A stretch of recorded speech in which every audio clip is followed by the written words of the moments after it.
talents, academic excellence, and beauty. Prestigious awards for winners include scholarships to study at universities and other higher institutions of learning, both within and outside the Gambia.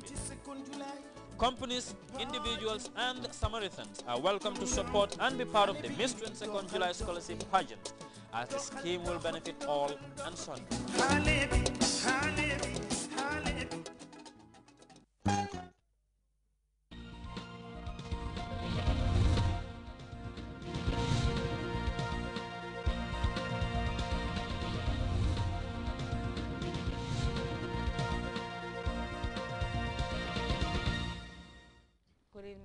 Welcome to the news. In the headlines tonight, the Gambia Armed Forces prepares to host officers from some 40 African countries who will be in Banjul to attend US-supported Africa Endeavour Test exercise.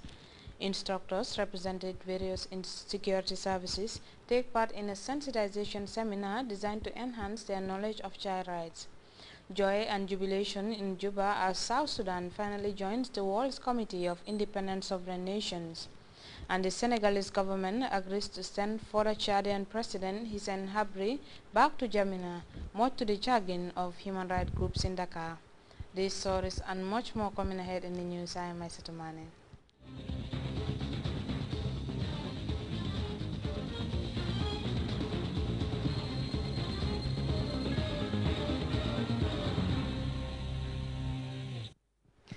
We thank you for joining us. The Women's Bureau and the United Nations Fund for Population Affairs have been training some women leaders on gender mainstreaming. The forum attracted participants from across the Gambia with a view to improving the knowledge of women leaders on sensitive gender empowerment issues. Abubakar Dabo has more. Training session that drew over 100 women participants from far and near is one of a series conducted by the Women's Bureau to refresh and update women leaders on their responsibilities as women's representatives, as well as how to impart vital information concerning women advancement to their people.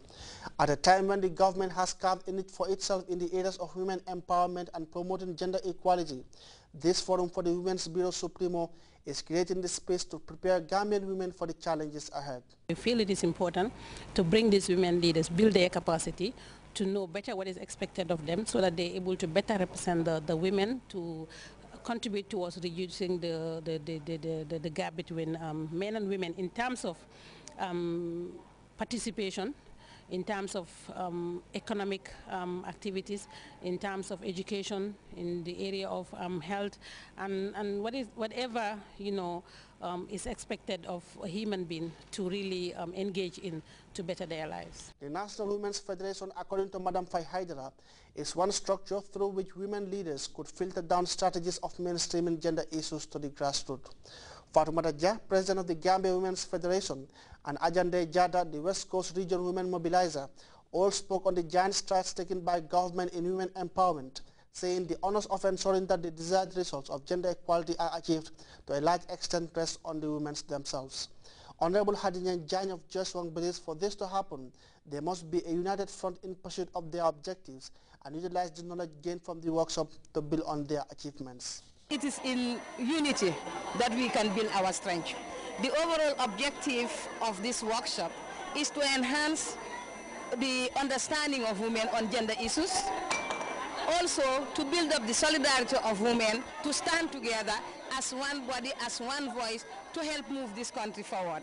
Because we already have the enabling environment, the political will is there. Having witnessed the opening ceremony of the two-day training workshop, participants like Ramutlai Haidara have no doubt about the potentials of this training. If we have such forums whereby the leadership would be enlightened, they would be upgraded, and then their capacities added to, then Gambia would be a wonderful model. Already we are in the sub-region, but we'll be more. It is only 2 days before these women leaders will finally return to their respective constituencies to take charge of their various responsibilities. But what organizers of this session are keenly looking forward to is how best will participants transmit the knowledge learned back to their people anytime they trek back home. Abubakar Dabo, GRTS.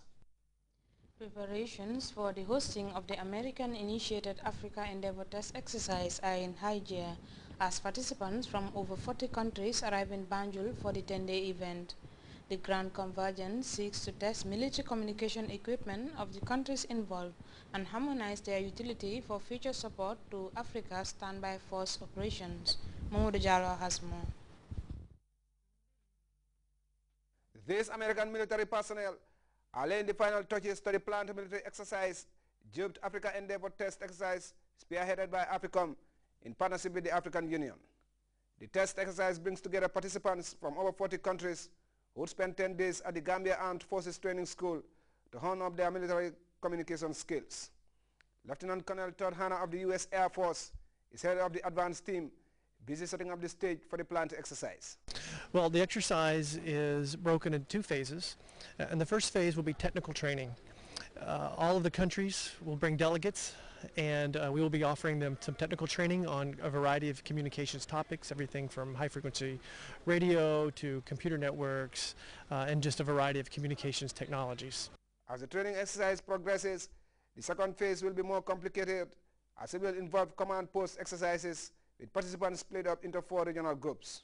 The command post exercise centers around passing command and control messages up and down the echelons of command. And then we are also taking the opportunity to do actual communications with the Western region in ECOWAS and the AU headquarters in Addis Ababa. In a continent plagued by humanitarian crisis caused by wars and natural disasters, such an exercise, organizers argue, will only be of utmost benefit. It brings the interoperability has a human side too, because it brings along it brings people together. Then we'll be able to know each other, we'll be able to build friendships, we'll be able to establish contacts and be able to even communicate with each other even after the exercise. And when you join nations together, you want them to be able to communicate both in a technical sense and in a human sense, if you will.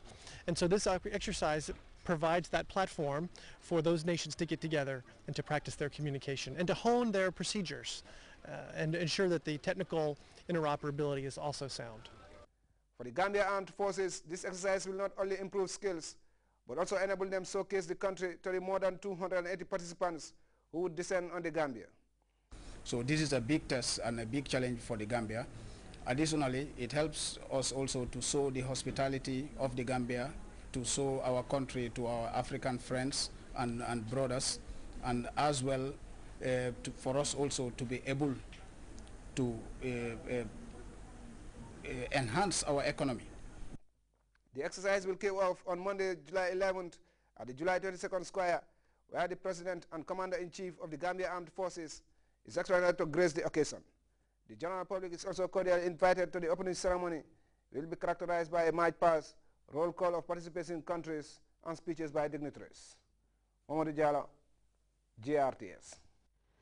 The Embassy of the Bolivarian Republic of Venezuela in Banjul has celebrated its country's 200 years of independence. The bicentennial celebrations record the desire of the people of the South American country to remain free and sovereign. Samuel Ba was at the colorful reception hosted in honor of the day.